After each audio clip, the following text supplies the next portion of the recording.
الرجیم بسم اللہ الرحمن الرحیم اللہم صلی علی محمد و اللهم آل صل على محمد۔ محمد وعلى آل محمد۔ علی بھائی، آج کا پہلا سوال ہے، اسلام میں ستاروں کی گردش اور مختلف پوزیشنز کا انسانی تقدیر یا حالات و واقعات پر اثر انداز ہونے کے اعتبار سے کہاں تک گنجائش موجود ہے؟ بعض علماء کرام نے تو ثریا ستارے کے طلوع ہونے کو کرونا وائرس کے خاتمے کی بشارت بتایا ہے، اور اس حوالے سے مسند احمد سے حدیث بھی بیان کی ہے۔ آپ کیا کہیں گے؟ دیکھیں نہیں، اسلام بالکل اس طرح کی توہم پرستیوں کے خلاف ہے۔ ستاروں سے ریلیٹڈ کوئی اس طرح کا علم قرآن و سنت میں وارد نہیں ہوا کہ جس کا تعلق مستقبل کی کسی خبر کے ساتھ ہو۔ اللہ تعالیٰ نے قرآن حکیم میں علمی روش اختیار کرنے کا حکم دیا ہے۔ سورہ بنی اسرائیل کی آیت نمبر 36 میں جو 10 کمانڈمنٹس میں سے 9th کمانڈ ہے وہ یہی ہے، اعوذ باللہ من الشیطان الرجیم، بسم اللہ الرحمن الرحیم، وَلَا تَقْفُ مَا لَيْسَ لَكَ بِهِ علم۔ اے انسان، اس چیز کی پیروی مت کر جس کے بارے میں تیرے پاس ڈیفینٹ علم نہیں ہے۔ ان السمع والبصر والفؤاد کل اولئک کان عنہ مسئولا۔ بے شک کان، آنکھ اور عقل، دل یا دماغ، کوئی بھی چیز ہو، اس کے بارے میں تم سے پوچھا جائے گا کہ تم نے ان 3 انسٹرومنٹس کو استعمال کر کے حق بات تک پہنچنے کی کوشش کیوں نہیں کی۔ تو جس کی بنیاد علم پر نہ ہو، اسلام اسے ایکسیپٹ نہیں کرتا۔ یہ ہمارے ہندوانہ معاشرے کے اندر کئی ایک متس مشہور ہیں، مثلا کالی بلی رستہ کاٹ دے تو یہ نحوست کی علامت ہے، گھر کی منڈیر پر کوا بولے تو مہمان کے آنے کی نوید ہے، جوتی پہ جوتی چڑھ جائے تو سفر لکھا ہوا ہے۔ یہ سب کی سب چیزیں توہمات ہیں جن کا اسلام سے کوئی تعلق نہیں ہے۔ اسلام چونکہ ڈیفینیٹ علم کی بات کرتا ہے تو علوم صرف 2 ہی ہیں، ایک ریویلڈ نالج ہے، یعنی یہ وحی کا علم قرآن و سنت کی فارم میں ہمارے پاس، اور دوسرا ہے ایکوائرڈ نالج، یعنی سائنس کا علم، the knowledge obtained through observations and experiments. اگر ان دونوں علوم میں سے کوئی ایک علم بھی کسی چیز کی تصدیق کر دے تو وہ چیز حق پر مبنی ہوگی، اور اگر دونوں علوم کسی چیز کی تصدیق نہ کریں تو اس علم کو ہم ماننے کے لیے یا اس طرح کی خبر کو ماننے کے لیے ہم تیار نہیں ہیں۔ اب سائنٹسٹ سے پوچھ لیں کیا وہ ستاروں کا یہ والا علم مانتے ہیں؟ وہ تو مذاق اڑاتے ہیں، توہم پرستی کہتے ہیں اسے۔ جو ستاروں کا تعلق اسٹرونومی کے ساتھ ہے وہ ایک بالکل الگ چیز ہے، اس کا اس سے کوئی تعلق نہیں ہے، وہ تو فزیکل نالج ہے نا، کوئی مستقبل کی خبر نہیں ہے۔ اور علم الغیب کا یہ بات علم الغیب سے متعلق ہمارے پیش نظر ہونی چاہیے کہ علم الغیب کا تعلق ان چیزوں کے ساتھ ہے جو فزیکل ورلڈ کے ساتھ فزیکل انٹریکشن کے بعد چیزیں اڈاپٹ کی جاتی ہیں، ان کا علم حاصل کیا جاتا ہے، وہ علم الغیب نہیں ہے۔ علم الغیب وہ علم ہے جو حواس خمسہ، یعنی ہمارے جو جتنے بھی حواس ہیں، یا کسی انسٹرومنٹ کے بغیر حاصل ہو جائے۔ اب یہ جو مستقبل کی خبر اس اعتبار سے دے دیتے ہیں کہ فلاں جگہ فلاں دن بارش ہوگی، تو یہ فزیکل نالج ہے، کیونکہ یہ پتہ چل جاتا ہے کہ فلاں جگہ سے اب ہواؤں کا رخ پاکستان کی طرف ہو چکا ہے اور ہواؤں کی رفتار یہ ہے، تو اتنے دنوں میں یہاں تک پہنچ جائیں گی، وہ فزیکل نالج ہے۔ مزہ تب ہے اگر کوئی شخص کہے کہ 17 جنوری 2050 کو بارش ہوگی یا نہیں، یہ کوئی بتائے۔ اس طرح الٹرا ساؤنڈ کے ذریعے جو جینڈر بتایا جاتا ہے ماں کے پیٹ کا، تو وہ بھی فزیکل نالج ہے۔ اسی طریقے سے زمین کی گہرائی میں پانی کس جگہ پہ، یہ بھی فزیکل نالج ہے، وہ ویوز بھیجتے ہیں، وہ ریباؤنڈ ہو کے آتی ہیں۔ تو اس نالج کو اس کے ساتھ کمپیئر نہیں کرنا چاہیے، یہ علم الغیب سے تعلق نہیں رکھتی چیز۔ تو علم سائنس اگر کسی چیز کی تصدیق کر دے وہ بھی درست ہے۔ مثال کے طور پر علم سائنس کی برکت سے ہمیں پیٹرول تک رسائی حاصل ہوئی ہے، اور یہ چیز ہمارے آبزرویشن کے اندر ہے کہ پیٹرول آگ کو بھڑکا دیتا ہے، پانی آگ کو ٹھنڈا کر دیتا ہے۔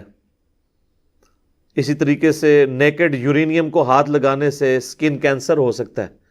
اب یہ وہ باتیں ہیں جو اس طریقے سے قرآن و سنت میں موجود نہیں ہے، یورینیم سے متعلق یا پیٹرول سے متعلق، لیکن چونکہ سائنس اس کی تصدیق کرتی ہے، اور سائنس چونکہ فزیکل ورلڈ سے تعلق رکھتا ہے نالج ہماری آبزرویشن میں، تو ہم اس کی تصدیق کرتے ہیں۔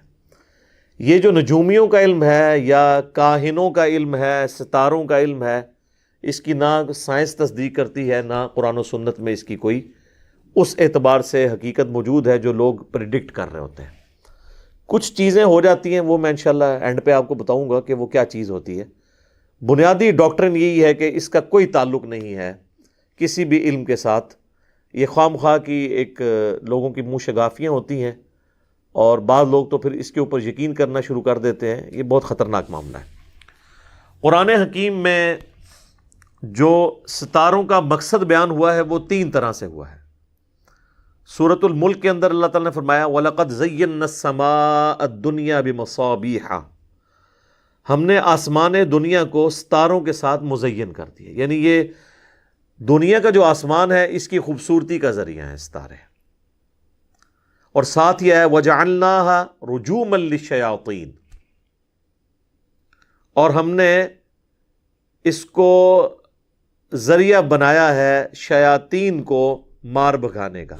اس کا ذکر ڈیٹیل کے ساتھ سورۃ الحجر میں ہے کہ جو شہاب ثاقب ہیں ان کے ذریعے شیاطین کو بھگایا جاتا ہے۔ یہ اللہ تعالیٰ کی طرف سے مزائل ہیں جو داغے جاتے ہیں۔ اس کی سائنٹیفک ریزن اپنی جگہ موجود ہوگی۔ سائنس ہمیں یہ تو بتاتی ہے کہ یہ ستاروں سے ٹوٹتا ہے، لیکن سائنس کبھی یہ نہیں بتا سکتی کہ اس کا ڈیسیژن کون کرے گا کہ کس وقت کون سا ستارہ، اس میں سے کون سا پتھر یا اس کا حصہ ٹوٹ کر الگ ہوگا اور وہ داغا جائے گا۔ اب یہ جو ہے وہ اللہ کے علم کے ساتھ تعلق رکھتی ہے چیز۔ تو ہر چیز کی ڈیوائن ریزن بھی ہوتی ہے اور اس کی سائنٹیفک ریزن بھی ہوتی ہے، لیکن سائنس وہ چیز ہونے کے بعد بتاتی ہے کہ یہ کیوں ہوئی، ہونے سے پہلے نہیں۔ نہ یہ بتا سکتی ہے کہ اس کا ڈیسیژن کب ہوگا، وہ اللہ تعالیٰ کے خاص علم کے ساتھ تعلق رکھتی ہیں چیزیں۔ تو یہ 2 مقاصد آگئے، آسمان دنیا کی آرائش، اور دوسرا اس کے ذریعے شیاطین کو بھگایا جاتا ہے۔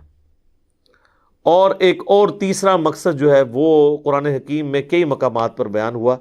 اس میں سے ایک سامپل کے طور پر آیت اگر لے لیں آپ، تو سورۃ الانعام کے اندر اللہ تعالیٰ نے آیت نمبر جو ہے 97، اس کے اندر ستاروں سے متعلق مقصد بیان کر دیا۔ وَهُوَ الَّذِي جَعَلَ لَكُمُ النُّجُومَ لِتَهْتَدُوا بِهَا فِي ظُلُمَاتِ الْبَرِّ وَالْبَحْرِ، وہی اللہ ہے کہ جس نے بنایا ہے ستاروں کو تمہارے لیے تاکہ تم اس کے ذریعے ہدایت پاؤ، راستہ پاؤ، خشکیوں کے اور پانیوں کے اندھیروں میں۔ خشکیوں کا اندھیرا جنگلات، رات کے وقت گھپ اندھیرا۔ نارتھ سٹار اگر آپ ڈھونڈ لیں، جس کا طریقہ ہے وہ جو دب اکبر ہے اس کے جو سامنے والے جو اوپر والے 2 سٹارز ہیں ان کی سیدھ میں سب سے روشندار جو ستارہ ہوتا ہے وہ نارتھ سٹار ہوتا ہے۔ تو نارتھ سٹار کی طرف اگر آپ اپنا رخ کر لیں تو آپ کا رخ نارتھ کی طرف ہو جائے گا، رائٹ پہ آپ کی جو ہے ایسٹ ہوگا، لیفٹ پہ ویسٹ، اور پیچھے آپ کے ساؤتھ۔ تو اس سے آپ اپنی لوکیشن کو کر سکتے ہیں۔ قد فصلنا الآیات لقوم یعلمون، بے شک ہم اپنی آیات کو کھول کھول کر بیان کرتے ہیں تاکہ لوگ اس کے ذریعے جان سکیں۔ ایسی قوم جو علم کی متلاشی ہے ان کو ان چیزوں سے ہدایت مل سکے۔ تو قرآن حکیم میں اللہ تعالیٰ نے 3 مقاصد بیان کیے ہیں۔ نمبر 1، ستاروں کو اس آسمان دنیا کی زینت کا ذریعہ بنایا۔ نمبر 2، جو اس کے حصے ٹوٹتے ہیں شہاب ثاقب، یہ شیاطین کو بھگانے کا ذریعہ ہے۔ اور نمبر 3، اس کے ذریعے آپ راستہ معلوم کر سکتے ہیں، سمندروں کے اندر بھی اور خشکیوں کے اندر، پانیوں میں بھی اور خشکیوں میں بھی۔ تو یہ 3 مقاصد ہیں۔ اسی کانٹیکسٹ میں صحیح بخاری میں ایک قول موجود ہے قتادہ تابعی کا رحمہ اللہ تعالی، وہ کہتے ہیں کہ ستاروں کے 3 ہی مقاصد ہیں، اور یہی 3 مقاصد جو قرآن میں انہوں نے بیان کیے کہ آسمان دنیا کی آرائش کا ذریعہ، شیاطین کو بھگانے کا ذریعہ، اور راستہ معلوم کرنے کے لیے، سمت معلوم کرنے کے لیے ستاروں کا یوز کیا جاتا ہے۔ اس کے بعد ان کا بڑا زبردست فرمان ہے، وہ کہتے ہیں کہ ان تین مقاصد کے سوا جس شخص نے ستاروں کے علم سے کوئی چیز حاصل کرنے کی علم کے ساتھ تعلق رکھتی ہیں چیزیں، تو یہ دو مقاصد آ گئے، آسمان دنیا کی آرائش، اور دوسرا اس کے ذریعے شیاطین کو بھگایا جاتا ہے۔ اور ایک اور تیسرا مقصد جو ہے وہ قرآن حکیم میں کئی مقامات پر بیان ہوا، اس میں سے ایک سامپل کے طور پر آیت اگر لے لیں آپ تو سورۃ الانعام کے اندر اللہ تعالیٰ نے آیت نمبر جو ہے 97 اس کے اندر ستاروں سے متعلق مقصد بیان کر دیا۔ وَهُوَ الَّذِي جَعَلَ لَكُمُ النُّجُومَ لِتَهْتَدُوا بِهَا فِي ظُلُمَاتِ الْبَرِّ وَالْبَحْرِ، وہی اللہ ہے کہ جس نے بنایا ہے ستاروں کو تمہارے لیے تاکہ تم اس کے ذریعے ہدایت پاؤ، راستہ پاؤ، خشکیوں کے اور پانیوں کے اندھیروں میں۔ خشکیوں کا اندھیرا جنگلات، رات کے وقت گھپ اندھیرا، نارتھ سٹار اگر آپ ڈھونڈ لیں جس کا طریقہ ہے، وہ جو دب اکبر ہے اس کے جو سامنے والے جو اوپر والے دو سٹارز ہیں ان کی سیدھ میں سب سے روشندار جو ستارہ ہوتا ہے وہ نارتھ سٹار ہوتا ہے۔ تو نارتھ سٹار کی طرف اگر آپ اپنا رخ کر لیں تو آپ کا رخ نارتھ کی طرف ہو جائے گا، رائٹ پہ آپ کی جو ہے ایسٹ ہوگا، لیفٹ پہ ویسٹ، اور پیچھے آپ کے ساؤتھ۔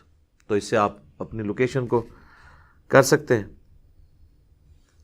قد فصلنا الآیات لقوم یعلمون، بے شک ہم اپنی آیات کو کھول کھول کر بیان کرتے ہیں تاکہ لوگ اس کے ذریعے جان سکیں۔ ایسی قوم جو علم کی متلاشی ہے ان کو ان چیزوں سے ہدایت مل سکے۔ تو قرآن حکیم میں اللہ تعالیٰ نے تین مقاصد بیان کیے ہیں۔ نمبر 1، ستاروں کو اس آسمان دنیا کی زینت کا ذریعہ بنایا۔ نمبر 2، جو اس کے حصے ٹوٹتے ہیں شہاب ثاقب، یہ شیاطین کو بھگانے کا ذریعہ ہے۔ اور نمبر 3، اس کے ذریعے آپ راستہ معلوم کر سکتے ہیں، سمندروں کے اندر بھی اور خشکیوں کے اندر، پانیوں میں بھی اور خشکیوں میں بھی۔